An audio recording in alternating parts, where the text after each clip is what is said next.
I am live today in New Paltz, New York with Ryan Derringer. How are you, sir? I'm doing It's fine. good to see you. You too. And this is a great place. We're at Welterweight Sound Studio. That's right.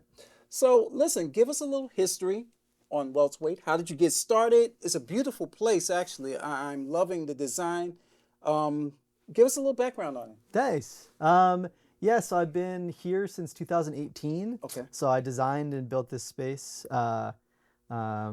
I designed it myself and then had help building it in 2017, 2018. Okay. So I've been freelancing in the city for a long time, and I sort of had a concept in mind for like a kind of country studio, light-filled studio like this, Nice. where bands could kind of stay, where you can get kind of immersed in what you're doing. I want it to be a place where a full, whatever, 5-piece band, let's say, could track.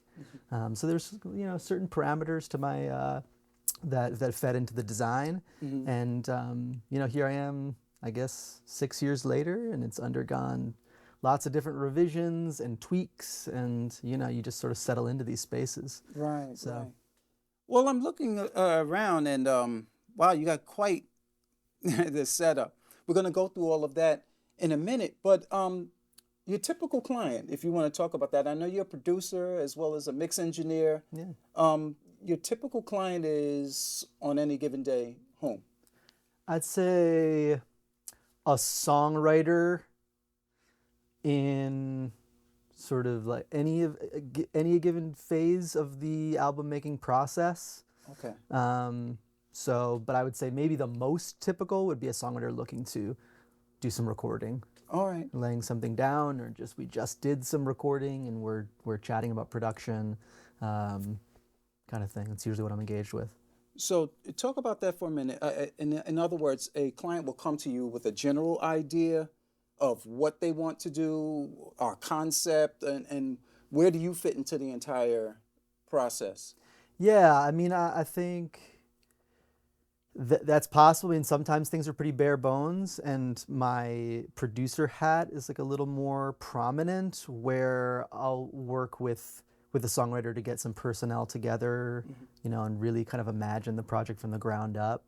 But let's say more typically it's collaborative in terms of, maybe they work with a band, they have some people that they trust and know, and then my job is to help devise the production concept. If I'm just kind of in an engineering role, figure out how the studio can serve their sonic goals and make it sound the way that they want it to sound. I see. So, I see. yeah. Well, I'm sure sonically they're not going to have any problems whatsoever because you have quite, again, the choice to get your goal achieved. But you've been you're a New York City transplant, as I understand. So coming from Brooklyn. Yeah. Okay, what was that transition like for you? I mean, you had this vision for the great space that you have now, but what was that?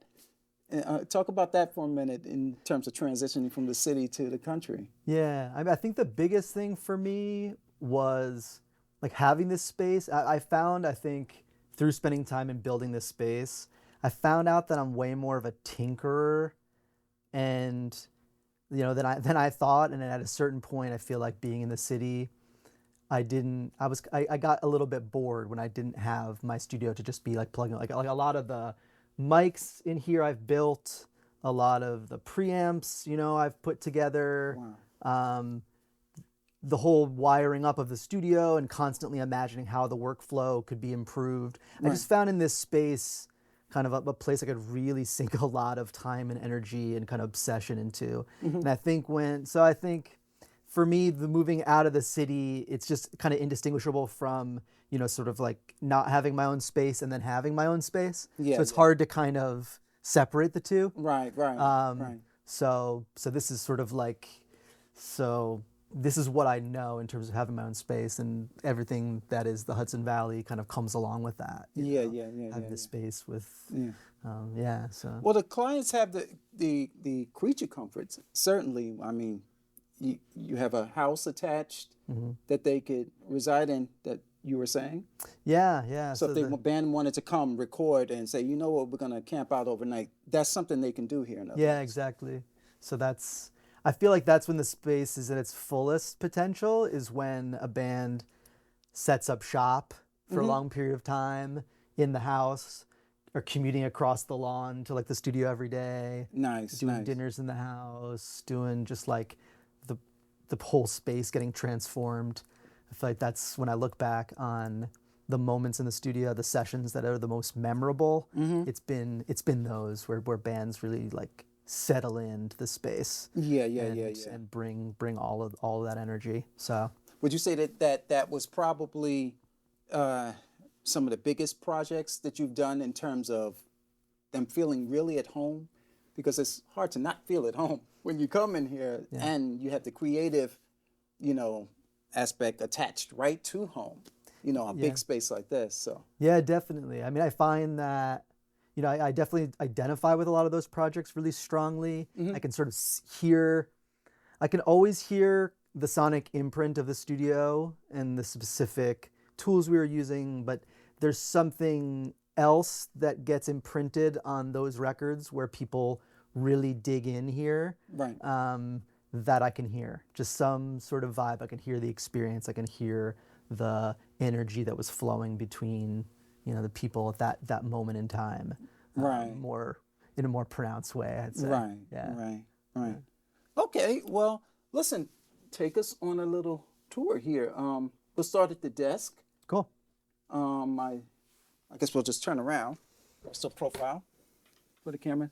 Your typical vocal chain is what on any given day? Because I see some really nice pieces here. I mean, but what are you primarily using for your vocals in terms of preamp, mic? What's that like? My go-to vocal chain these days, I would say, like the Wonder CM7, the 47 clone gets a lot of use Okay. as my mic for vocalist, just if I want, which I usually do, want sort of a big, large diaphragm condenser. I usually use the Telefunken V72 Okay. tube preamp Oh, in front of nice. that mic. It's just such a classic sound and such a big three-dimensional natural sound right. that I find like that combo is more often than not the kind of starting point. Sometimes I think if I'm not using that, I'll probably be using one of these easy 1073 AML 1073 clones. Oh, okay. All I right. feel like those are the two poles that I would typically be drawn to for vocals, is like having the 1073 sound or having that wide open classic tube sound. Right. I usually use some kind of an EQ afterwards. I use those Mogs a lot afterwards. I usually use one of my Siemens EQs, so these W295 Okay. EQs to Yeah. add a little bit more bottom, a little more top, Right. Right. something in the mid-range that flatters the vocalist. Okay. All right. And then I usually hit a couple of different compressors. Yeah. I usually hit, these days it's just something I've been doing recently is hitting a distressor Yeah. lightly to Yeah. kind of shape the transient and kind of get, make the vocal pop a little bit.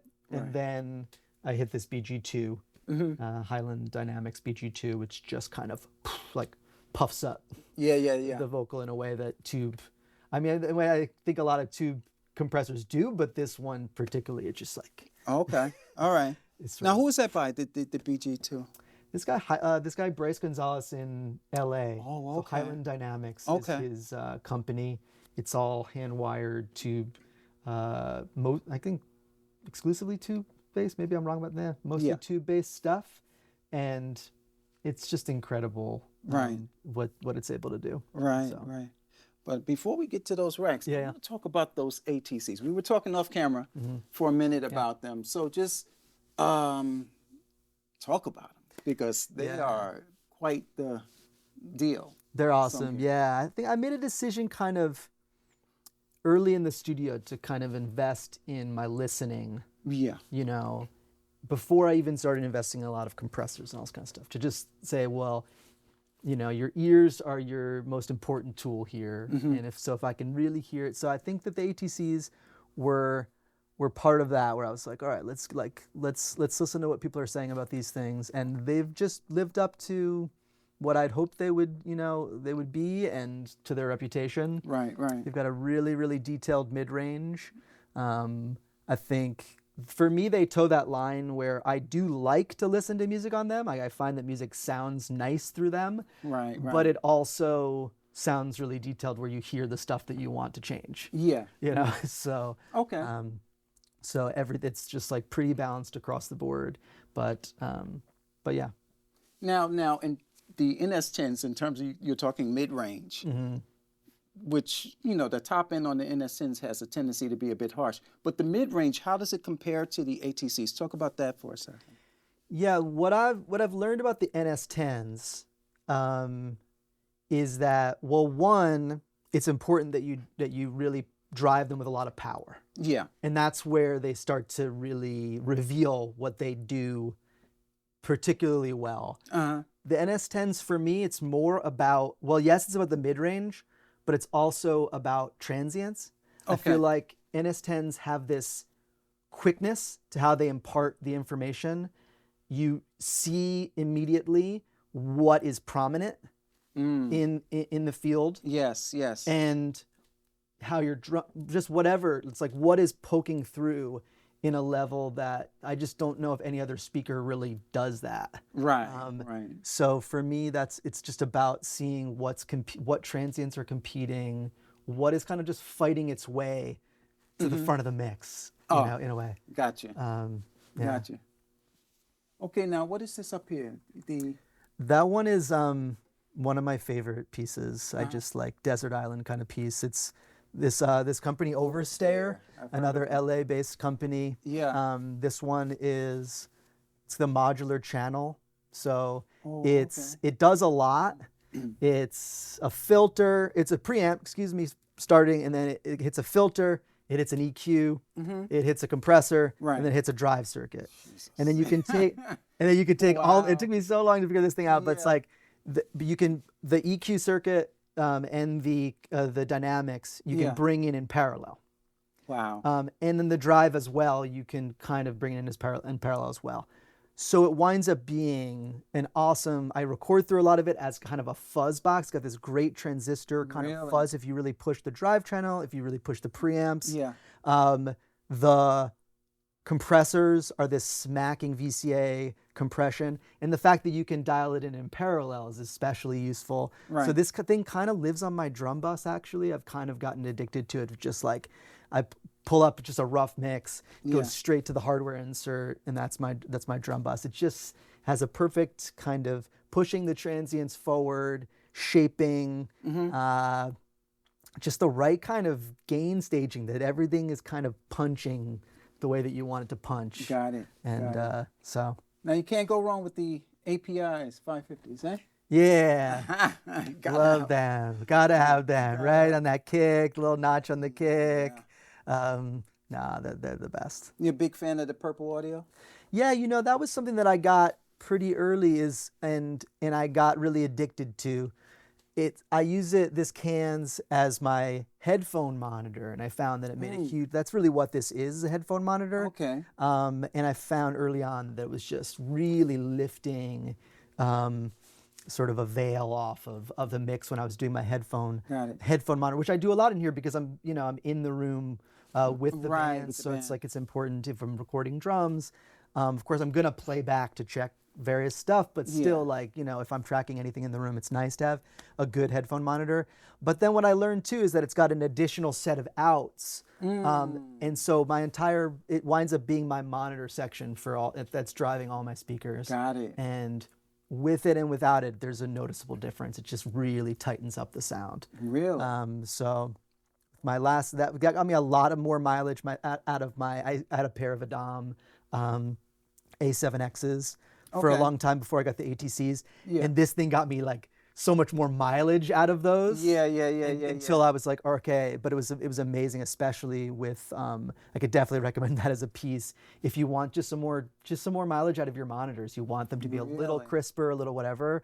It's just amazing. Just some kind of circuitry. Explain to me. It just says cans. Okay. Cans too, yeah. Wow. And it functions like a monitor section would on a console where you can quick mute the left channel, the right channel, you can quick check mono. Mm-hmm. So it's got also, you know, all that kind of functionality. Okay. Yeah. All right. Now, listen, let's talk about these Altecs really quick, because that's a Yeah. throwback, and they're, Yeah. you know, audiophile quality speakers. Yeah, so the Altec 605s were, you know, they were the mains in Abbey Road in the 60s, you know, and they're still, and then these guys, these big reds, I guess there's this company out of Audio Techniques out of Connecticut in the 80s, made these boxes for these Altec 605 duplex speakers that I guess sort of optimized them in a way that that were popular in studios at the time. And then there was this crossovers as well from this company, Mastering Labs. Anyway, they just kind of optimized them in the 80s, and they became sort of a new studio standard, from what I understand, in the 80s. Like, I know that a pair of them hangs at Avatar still in the studio, in the city. And I got them at an auction, and like, I mean, people don't want these big speakers anymore. And like, I've become a big Altec head, and like, I make room for, like, I have a big mono Altec speaker in the live room as well. I make room for them because I think that music sounds so good on them, and I've gotten kind of addicted to. They're maybe a little too big for here, but man, I don't know. It's like I'm never gonna get rid of my. I just love them. Yeah. So we were talking earlier. It's like, it's nice for me to have speakers that I just genuinely enjoy listening to music on, and I'll sit in here and I'll just listen to music with these. It's like your studio monitors aren't always what you want to just be sitting and listening to music on. I mean, they, you know what I mean? It's like, because they're revealing stuff, whatever. Like, it's useful. But it's cool for me to be able to. I mean, I use them for mastering. I use them for mixing for sure, because they reveal something different than the ACDCs will. But it's also a way for me to check, you know, like, am I just enjoying this music that I'm producing? You know? Is it just sounding musical to me? Is it filling the space with the right kind of things that my, you know, favorite records that I listen to on these are filling? You know, how does it feel? So.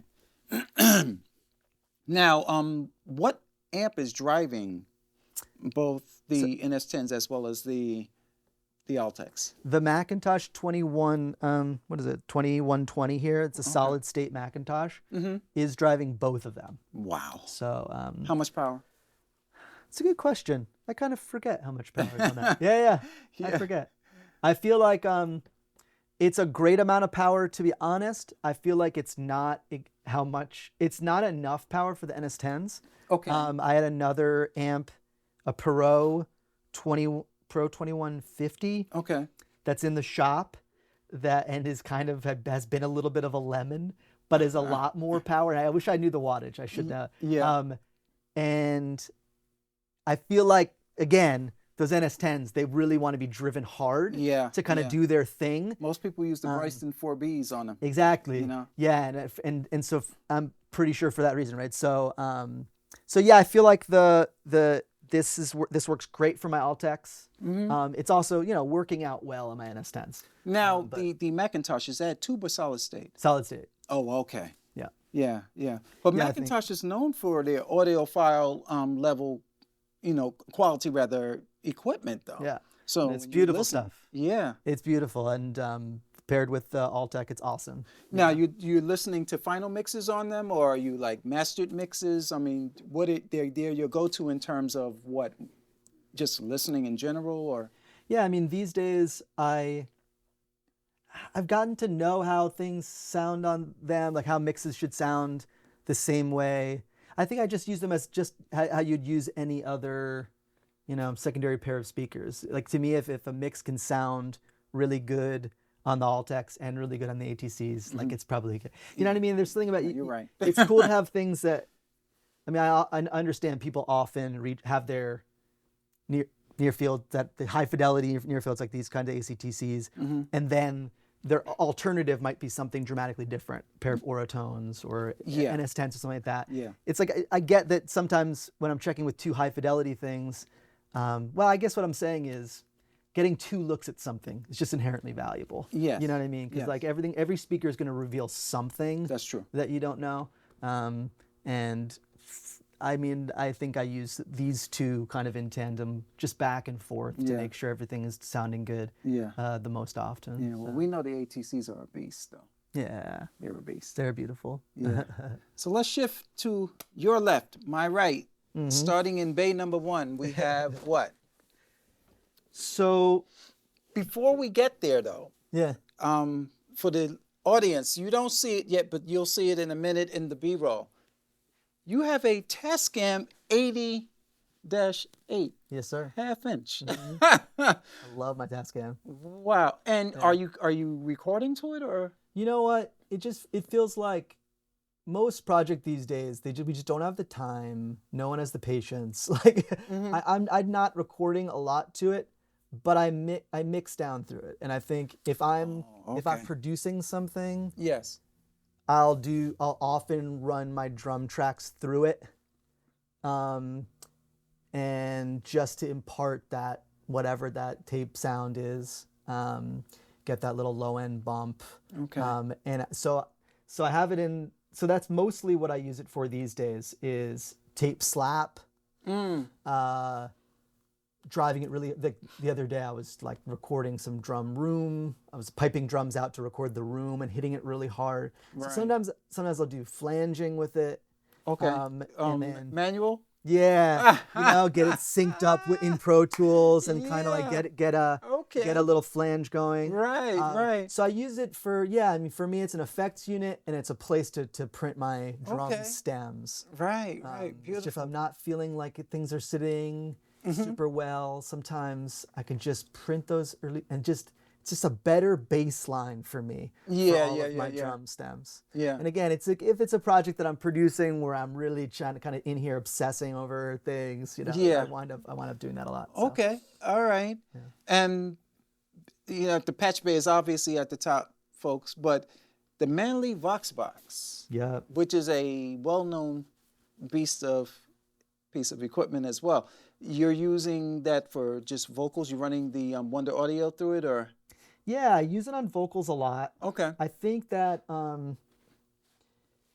whenever I use it, because sometimes I'll let it go, because like I said, if you ask me my go-to, I would say that the Telefunken V72. Okay. But when I remember about the Vox Box, I'm like, oh, what about that Vox Box? Should I go back and? Yeah. I'm always blown away, and I'm always like, this is the most three-dimensional sound that you can get from a preamp. Is how I feel. Like there's just something about the way that it shapes the tone, just on the preamp level, just the way that like works. Right, right. So, those tubes and Manley iron is like, the transformers are enormous. Yeah, the thing is heavy. Yeah, yeah. And the other stuff, it's funny. I mean, I think the de-esser is actually really useful. Okay. I think the compressor is also decently useful. Like everything about it is, other than the preamp, is it's pretty useful. Yeah. But I wouldn't write home about really anything other than the preamp. Yeah. But listen, I mean, and that's been powerful enough to me to keep. I mean, it's one of the first pieces of really nice gear I bought, and I've really valued it. So. Now back to your comment about you being a big fan of Altec. I have to ask you snagged most of this on Reverb or by luck or? Yeah, I'd say so. Otherwise. I mean, these solid state Altec pieces that I have down here are eBay snags. Okay. I think both of these, were like, one of these liquidation or not even like studio, like garage sale kind of liquidation. What the hell is this kind of thing? And I'll get it, and I think I can maybe put that to rights or something. So, but I would say overall, mostly Reverb. Mostly Reverb, except for some of the weirder stuff. Right. Right. A lot of the weirder, more rare stuff is about like the hunt on eBay. Right. Kind of thing. So. Right. Now, as we jump over to bay number 2, I'm noticing, I think that's a Mytek at the top? It is, yeah. Okay. I've got 2 extra channels of Mytek conversion. And yeah, I really like them. I think that if I'm doing a vocal overdub session, I'll usually reach for them as my converters. Over the Apollo. The Apollo stuff sounds great. Now, does it have a USB or what is the output on the Mytek? A USB I out? guess Or? it's got what do they call it? The AES, the digital, because Oh, basically, I got you. you know, you word clock it up with the Got it. Apollo, Got and it. sometimes I mean I have the Apollo slave to it actually, so it's my main clock. Wow. Um, Okay. but then as far as the conversion goes, Mm-hmm. you know, again, I usually have like a vocal going through it or something like Right. that. Right. To me, it's a little bit crisper and more high fidelity Yeah, in it's two conversion. channels, Two correct? channels, yeah. Yeah, I know a lot of people use those for mastering Yeah. when you're mastering out of the box, Hmm. going to a hard disk recorder. But Right. yeah, I intend to snag one of those Yeah. of these days, I should say. No, I think a studio like fully outfitted with my tech converters would be like my Yeah. ideal.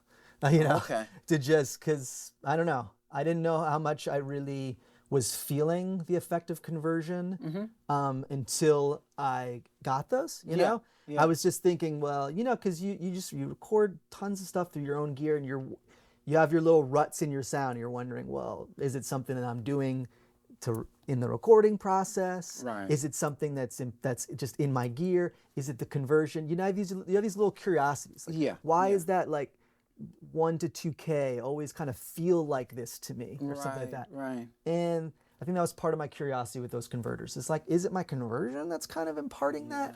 And you know, I remember I read an interview with what's his name, Richard James from Aphex Twin. Yes. And he was Yes. talking about like how deep he gets on like different converters for like specific drums, like his hi-hats he only uses this kind of like converters. That's It's a little like, bit much. you know, it's so much. That's a bit And I much. was like, okay, no, Yeah. I'm not gonna go down that rabbit hole. Right. But he made me think of like, all right, yeah, this is actually a big part of the process. Yeah, You yeah. know, this jump to digital. So, Right. so Yeah, what's yeah, you're going right. on there? What's lost? What's gained? And again, it's like the Apollo, it's great, but it's just Yeah.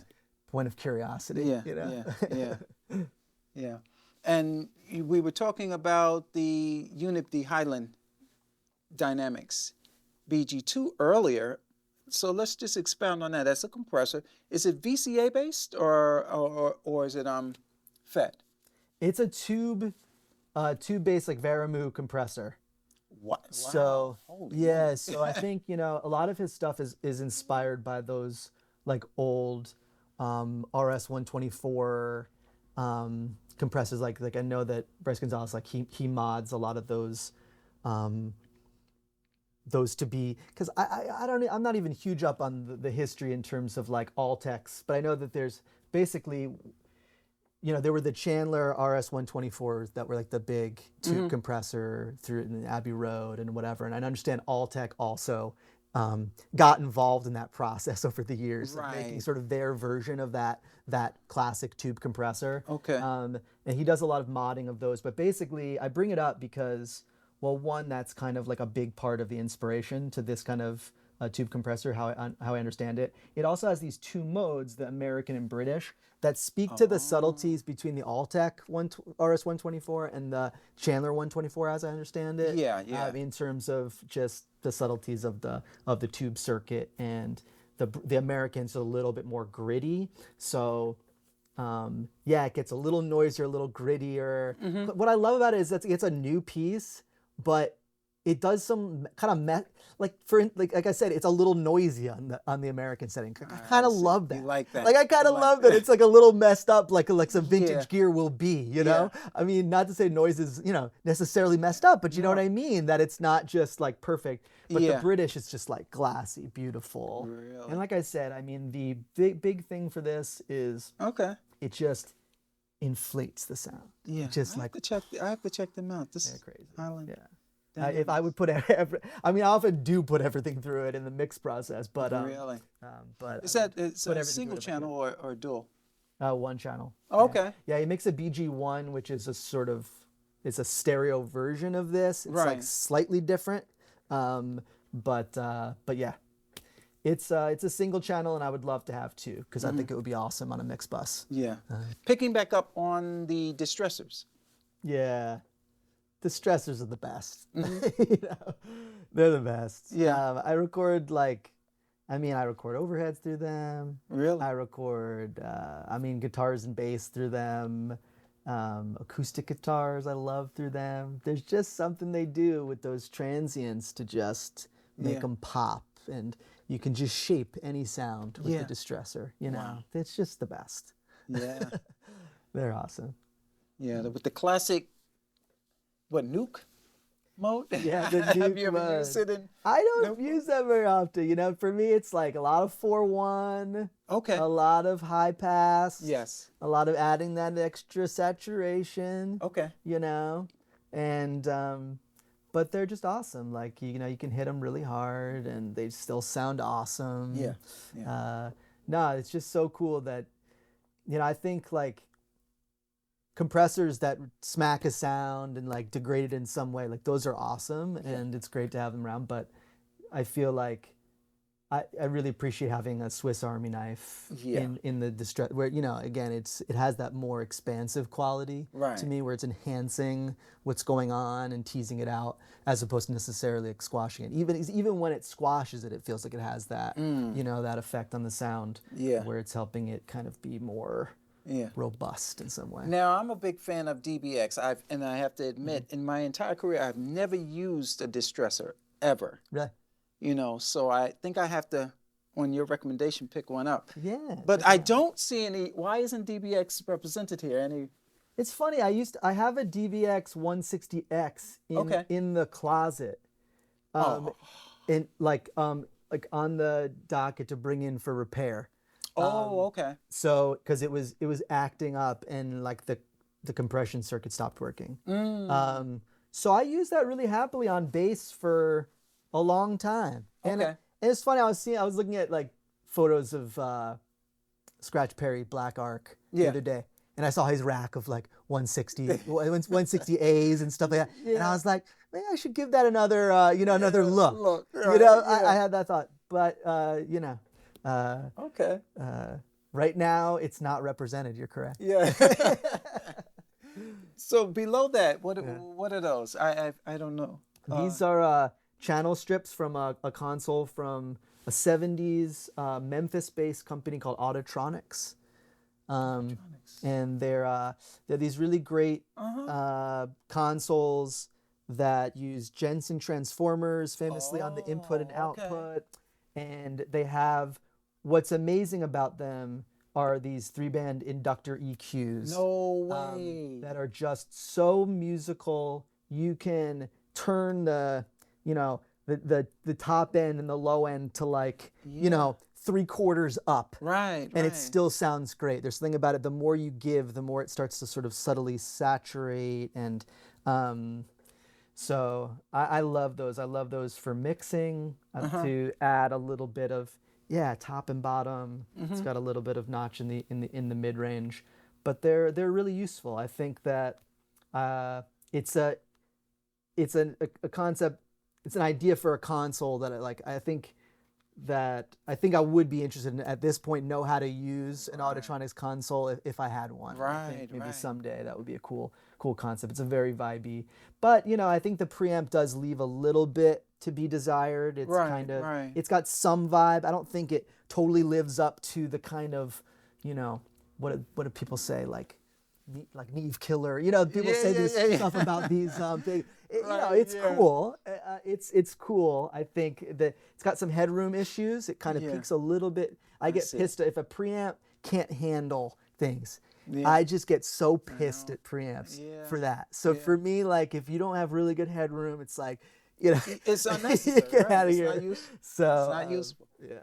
Yeah. So moving over to the final bay and the vintage king eared lunchbox. What do we have? You actually missed my coolest thing on the bottom here. Oh, well, let's talk about the coolest thing. What? What do we have happening? You mentioned my vintage stuff. You know, see, it's like, this is I pointed out because this is.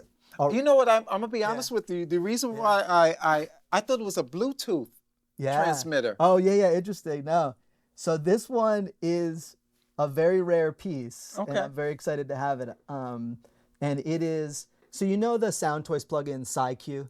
I've heard of it. Yes. Okay, so it's a modeling of these famous Siemens EQs, and I have one of them on the rack over there, the W295B. That these really awesome '60s Austrian consoles, and these are the EQ units in those consoles.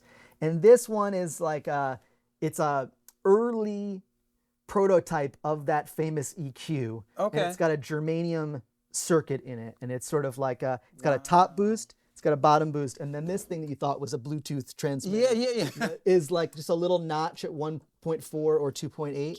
It just gives you a little bump in the mid-range in either of those spots, and it's just a beautiful EQ. What it's just, in the world? It's beautiful. Now, is that the name of the company? Is what? Siemens. Oh, it's an actual So Siemens. Siemens Telefunken, you know, they were sort of way. of a piece Yeah, back okay. in the early Well, I'm 20th glad century. I'm glad we circled back to this one. Okay then. Very cool one. So I got that on eBay and worked with tech John Valesio at Dreamland to like get a power supply working with it. Okay. And, yeah, it's a great EQ. Wow. So you seem to be pretty studied in your vintage gear then. You know what?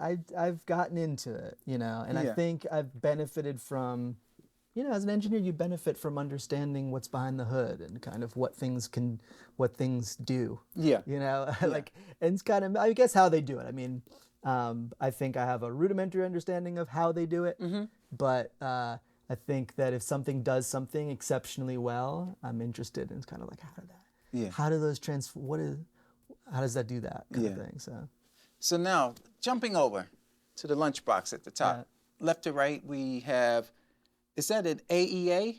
It is, yeah. It's a ribbon pre is kind of how they market that one because it's got a ton of clean gain. Yeah. So I got that to basically pair with my RCA 44BX. Okay. To just be able to. So there's a story with that. I met Wes Dooley before. Oh, yeah? And we were talking about the RCA, and he said, if you have to pair that mic with any preamp, he suggested that one. Yeah, he's right. Yeah. Okay. It's great. Like it's really a match made in it. It's just like, because it gives you like that mic, you know? It's Really? like, you know, because that mic needs a lot of gain. You know, if you're using it on anything other than like drums, okay, you're probably fine with your average preamp. But yeah, you just hear all the nuance of it if you're able to like really get a good, you know, really able to drive it. And then it adds top, you know, which you're always going to need with a ribbon like that. Right, so, right. And high pass, where because you have way too much bottom on that microphone and those old ribbons, those giant long magnets. So, it's a beautiful, and it's kind of why it's stuck around over the years. It's just like there are those moments where I really want an RCA and I need that gain. Right, so, right. Yeah. Now next to is the Cappy preamp. Yeah. Okay. So the Cappy, those are great. I built those. That's you built those yourself? Yeah. Okay. Those are the best. I mean, they're 2-stage preamps, which is what you want to be able to like dial in the kind of gain character that you'd like, and then figure out the finer gain. You know, with the fader knob. They got a high pass filter. Like they're just great, and they work great on line level as well. Okay. I remember, like seeing an F. Reed Shippen interview or something where he was talking about how he used them at like the end of his mix chain. Okay. As just sort of like a sort of mimicking maybe sort of like an API sort of master circuit at the end, but whatever. They just give a little color. I was doing that for a long time. I haven't done that in a long time, but it does that really well. Okay. You know, to impart that kind of API sound to something. So, the company's amazing. It's really great stuff. Now you say you built that yourself. Any transformers on the inside? Or? Yeah, it's got a lot. I mean, it's got like, I guess the input. It's got the input and output transformers. So I shouldn't say a lot. It's got input output transformers and then these great op amps. That are really like, I don't think I built those op amps are really small, and like you got to be like really good at soldering to be able to do an op amp, and like I've always failed. I know my limits to this stuff. Like, so I buy those. But I think both of those have API.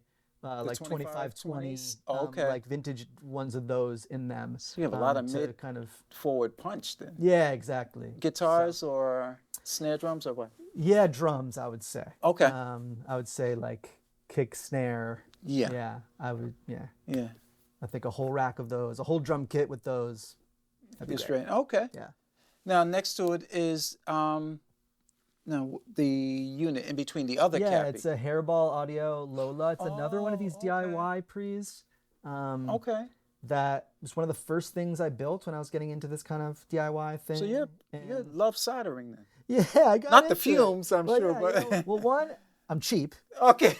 and so you know what I mean. So you really like you save a lot of money, You do. and you get incredible preamps. That's what's crazy. That's like, true. You know those. Plus, you know what's on the inside. And then yeah, then you wind up learning, and you wind Yes. up getting interested in stuff like Yes. so. That's cool. And so if you have time, I mean, it's an incredible way to get.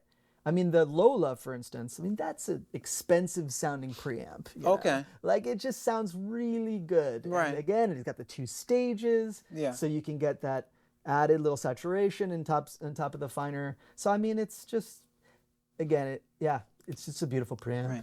Now, on the other side of the cappy, what is that? That's a 500 series version of the Compex 760 compressor. So that was Compex? like Compex is like that unit. The 70s version of it is like the famous compressor behind the when the Kepex? levee breaks Okay. room sound. Okay. Like Yeah. they smashed the rooms through famously like this Compex unit. Okay. So that's why it got like pretty. One of the reasons why it got kind of famous. Mm-hmm. So it's just it's a really slamming FET compressor that is great on rooms. It's great Right. on vocals Yeah. as well. It just puts it like saturates it and puts it to the front of the mix Mm. in kind of a way, just specific way that only a FET compressor kind of can. Yeah. And it does that. It's the best, example of that I've ever worked with. Okay. So that's a pretty cool unit. It's the 500 series. They cut out, I guess the classic one has an expander in addition and wow. a gate in addition to the the limiter and compressor. So it's got a little bit more functionality. Okay. I think that would be cool. I've used like some plug-in versions of this kind of thing, and I see why that kind of stuff would be pretty cool to have the gate. Like it's very useful. Yeah. But you they can only fit so much in the 500 Yeah, no, series. right. That's true. That's true. And below that is the Vintech Audio 1272. It's a line. I remember the 1272 being more of a line amplifier. Now, is this an actual preamp that Vintech designed, or Yeah, that's a talk about that for a minute? Yeah, it is. It's a preamp. Yeah. Okay. Again, 2-stage, but yeah, you might. Is that like the Neve 1272s where they were? Yeah, they were the amps? line amps They were and like the a mixed actual board kind of on the thing? boards. Yeah. Got it. Okay, cool. Yeah, so I guess they've used that. That transformer, that circuitry, because I know that it's all like I guess Marinair transformers with that. Oh, Neve stuff. okay. All right. I don't know yeah. if Intex actually has Marinairs in there, But this transformer base. but it's transformer based. Okay. It's a really stable, solid transformer Neve kind of sound. Again, 2 stages. Yeah. So you can really dial in like some color. If you have like a loud source, you can dial in your color. Yeah, that's really those things I really swear by. Vintex also go for really cheap. It's pretty amazing. Really? Like these dual 72s will show up for dumb cheap, and I just feel like people don't know about them. Wow. The switches on Vintex like can go, but Right. man, for the money, they're Really? they're amazing. And you're using them on what primarily? If you have to they reach would for it, be your like first go-to. really kind of a Swiss Army knife. Hmm. Really kind of I can see them working on anything. Like I depending on, if I had a big ensemble and I was sort of, I think I would be happy with them on anything, honestly. Oh, okay. Yeah. All right. Really. Yeah. Yeah. Just really, really dependable. I just can't. The reason why I think I've never picked one up was because I couldn't tear my mind away from the fact that it was a line amp and a Neve console. Right. So I'm thinking, okay, well, good for tape returns, or something in the line level source. But as a mic preamp, you said they're pretty good, though. They're great. Okay. They can handle anything. Excellent, Yeah. excellent. Now I see some radio audio stuff down there. Is that the orange box? Is what? Yeah, so it's a stereo XTC. So that's the box that helps you convert to, like guitar level impedance. So basically it helps you convert any guitar pedal or anything that would accept instrument level to line level for for mix purposes and stuff like that. So I use that a lot. Really? You know, Okay. I use that thing to, drive my Space Echo, which I'll often have recording, just like alongside Yeah, yeah, a yeah, given yeah. track. I use it right now. It's plugged into my Spring Reverb, so I have it driving that. Yeah, guitar pedals, Yeah. whatever. It's just like usually I have that kind of going Yeah, yeah, yeah, at yeah. all times. Okay. And below that is an Alesis micro limiter. Yeah, The that one really. the precursor to the 3630. Yeah, yeah. I mean, it's a similar. I mean, I think maybe I've worked with the 3630 once or twice. It's like it smacks really hard, and that's kind of what Yeah. the micro limiter Yeah. does. It's like great for a kit mic, um, you know, getting the full picture and like smacking it to help with your punch and stuff. Right, right. Yeah, it's an awesome unit that does a lot and does not cost a lot of money. Yeah, yeah, yeah, yeah. So Yeah. they're pretty awesome. Now, to the right of that is another radio unit. What is Yeah, that? so that's a radio makes this unit, the RX TX, where it's like a send and receive unit. So basically, what it does is it helps you maintain the impedance of a signal and like the strength of a signal, I guess. Oh, really? Over a long line. So I did it for live applications so that a guitarist, could be really far away from the amp, Yeah, etc. yeah. I did it so that basically is the equivalent of plugging into the amp in the booth. Got it. Because the receive is plugged into an amp. So Yeah. that's my booth plug-in. Okay. Right there. So we get a good signal. And to the right of that is looks like another Siemens unit. It's another Siemens console unit. Yeah, this one Okay. I picked up off of eBay and wired up, figured out how to like get power to it and Mm-hmm. stuff. It was a talkback module Yes, for those yes. Siemens consoles. Yes, yes. And but it has a built-in really nasty limiter because I guess it's like kind of useful for a talkback mic. Yeah. And it's got a really kind of rudimentary transformer-based preamp circuit. It's nasty. Yeah, yeah, yeah. And it's great for Yeah. in parallel on vocals. It's really cool to impart a little bit of color, a little Yes, bit of yes. bite and punch. Okay. It's really cool as people use like the level lock, Yes. like drum smashers for drums, like Yeah. the Shure units. It's kind of similar to that, Okay. but it's a lot more of a mid-range forward, high-end kind of thing. So it's a fun box, Right. color box kind of thing. And below that, the Space Echo. The Space Echo. I know. I Good love Lord. my Space Echo. Could not do without my Space Echo. No. And they're so rare, Yeah, I mean it's just amazing. Mm-hmm. I've had this for the longest time. Okay. And I just like I can send anything through it, and I do send everything through it. Okay. To Yeah, just yeah. impart that magic that only it can impart. That's true. Vocals always after I'm done, kind of whatever processing, always go through the Space Echo. Right. To Yeah. get a little tape slap, even if Okay. it's just like you barely hear it. Just helps everything feel fuzzy and secure and Yeah. Yeah. Good. And all that stuff. and then also obviously does amazing fun stuff Yeah. for me. Yeah. No, I So mean that's they're really a classic piece. Yeah. Okay, so that ends this segment. So now, left to right. I mean, right, my right. Your left, but right to left. Let's start with the Mutron biphase. Yeah. Stereo phaser. Mm-hmm. It's that Lee Scratch Perry kind of famous like swirling phase sound, that's so in all that great dub stuff. Okay. And it's really fun. I mean, it's fun for that stuff to just like sweep out drums or like Okay. to just use as a guitar phaser. Yeah. Or even just to like impart a little subtle movement on stuff. I mean, it's just like a really useful effects unit. Okay, I was getting ready to say, it reminds me of something that accompany Electro Harmonics. Yeah, right. Look, I they feel used to like be I feel like they were inspired for sure by the Musitronics aesthetic. Yeah.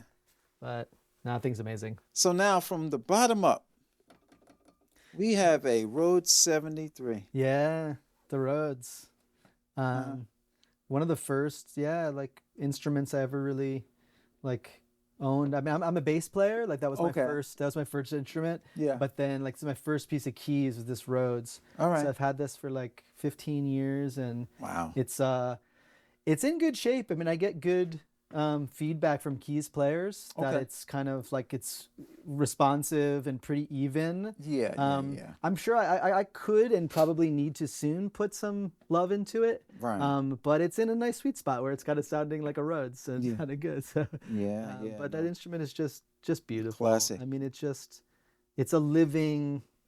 That there's just something about that sound, and there's something about, just sitting at it and feeling that sound come out of it. Right. It's just so inspiring. Yeah.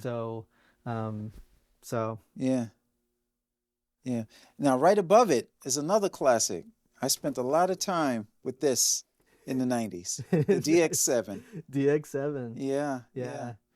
Now this one's amazing. Uh-huh. This particular DX7 was actually belonged to Carole King, No way. which is What? which is a crazy story. What? I was doing a record with her grandson. We were co-producing a record, and I was using a really, really crappy DX7 that was like, I'd have to do some really janky thing to get it to turn on and stay on, Wow. right? But we were making it work, finished the session, and I got a call from him, and he was like, hey, my grandma's moving out of her apartment, and she asked me if I wanted this DX7. I don't want it. Yours is kind of worse for the wear. Do you want it? I was like, yes, I want it. Holy So so I don't know. It was like at her apartment on the Upper West Side. I Yeah. feel like I'm I'm honored to keep it in circulation and making music with Yeah, it and yeah, whatever. yeah. And it's pretty Natural pretty cool. woman. I mean, she's quite a songwriter. And for those of you who don't know, Carole King wrote Aretha Franklin's Natural Woman. Yeah. So yes. So it's pretty, and it's in really good shape. She took really good care of it. Yeah, You I know? would So say. it sounds Yeah. sounds like it did back then. Yeah. Now, above that is the Art Odyssey. I remember this from years ago. One of my favorite bands, Rush. Nice. Yeah, I forgot it was Geddy Lee that used to play this. Mm-hmm. Yeah. One of his instruments. But I'm talking about this. This is a reissue you were telling me. It's a reissue, yeah. I think I first wanted it because I was really into the bass sounds that it could do. Like I was really into those ARP 2600 really modular sounding bass sounds, and I wasn't going to be able to afford a 2600. Yeah. So I was like, all right, well, what's with this Odyssey? And man, that like really comes close, in terms Okay. of these really rich harmonic Yeah. bass sounds. And then, I mean, there's just so much fun that you can have with Yeah, it, you with the could tweak it. duophonic vibe and like the tuning the oscillators, detuning the oscillators, and Yeah. there's all sorts of fun stuff. There's just so many like fun 70s sounds that you can get from it. Yeah. Yeah. Yeah, you got quite a few. There's a story for each and every one of these pieces. Just like I said, I spent a lot of time on the DX7. Played this a lot as a kid. Yeah. The Odyssey, Geddy Lee. But let's jump over to this Moog. Yeah. This Moog, little fatty. Like it's pretty utilitarian, I'd say. Moog, it's like it's pretty easy to dial in a sound. Yeah. If I want a nice growling sine wave bass, yeah. it's like I feel like that's where it gets most of its use around here. Yeah. I also like some of like the drum settings in there. Yeah.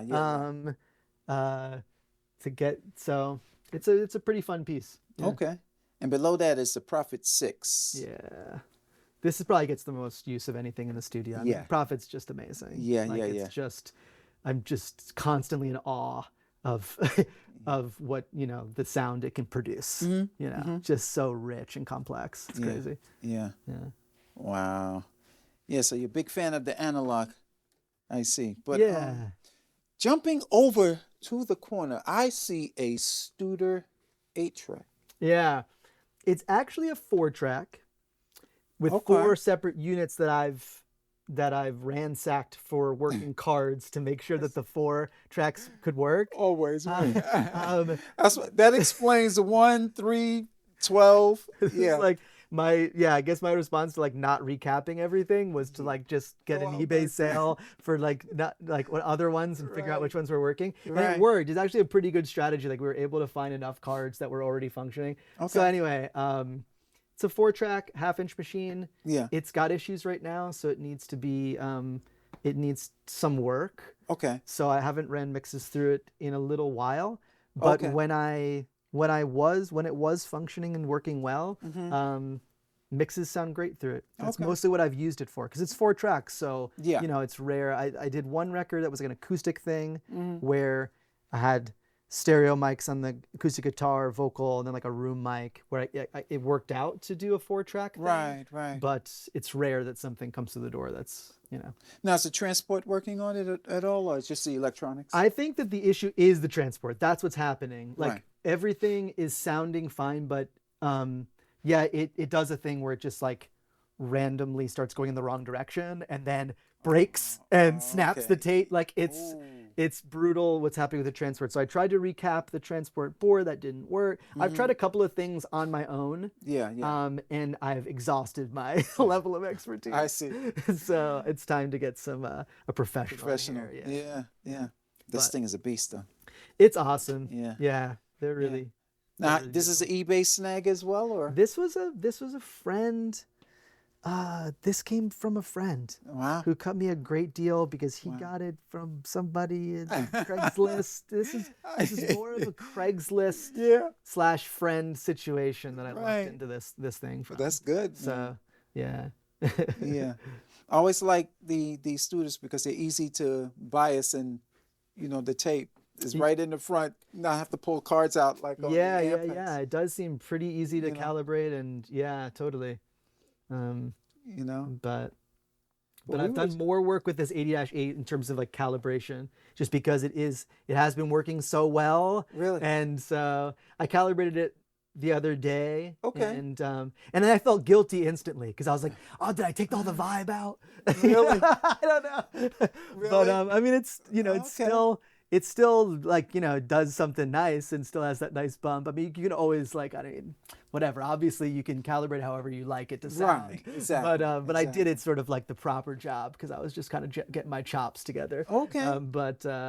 But no, I mean the 80-8 is great. You did some recording with the 80-8s. You seem familiar with it. A good friend of mine is. I'll jump between two stories. My best friend, Carl Smith, who was the music director for the group New Edition, Okay.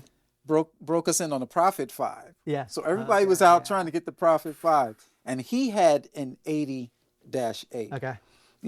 Back in the day, and that's how we cut our teeth. Nice. And then when I mustered up enough cash, I bought a Tascam TSR8, Okay. which was the big brother to that. Right. But this is, And that has Verispeed on it. The TSR. It did. It did. That's fun. it was a different transport setup. I think it was more microprocessor control, Okay. but this was more analog. Yeah. Rogers kit. Wow. Yeah. 63 Rogers kit. Okay. Cleveland, Ohio. No way. Wow. Yeah, these kits are great. Yeah. They record very well for, more rock oriented stuff, or Yeah, jazz. I mean, I think Yeah. like when they're really kind of open and shelly sounding, I Right. think it's a great jazz sound. Okay. But for sure, they can tighten up and be a really good kind of 60s, 70s punchy pop kit as well. Yeah. I think they're pretty versatile Yeah. in that way. Maple shells or mahogany or what? Maple shells, I would say. Okay. I think. Yeah. All right. Yeah. Yeah, Rogers, they've been around a long time. Yeah, they're really well built. Right. So we got a 16 here, Yeah. a 12 and 14-inch snare. Now the snare, what do we have happening? That's a Rogers Power Tone. Okay. So it's a 70s chrome over brass snare. Okay. It's one of my favorite snares. All right. It's just got an incredibly rich tone. Mm-hmm. A Yamaha upright. Yeah. Yamaha U1. I gotta definitely sit down and touch you. Yeah. It needs a tuning. I've got an appointment coming up. You can use the tune in.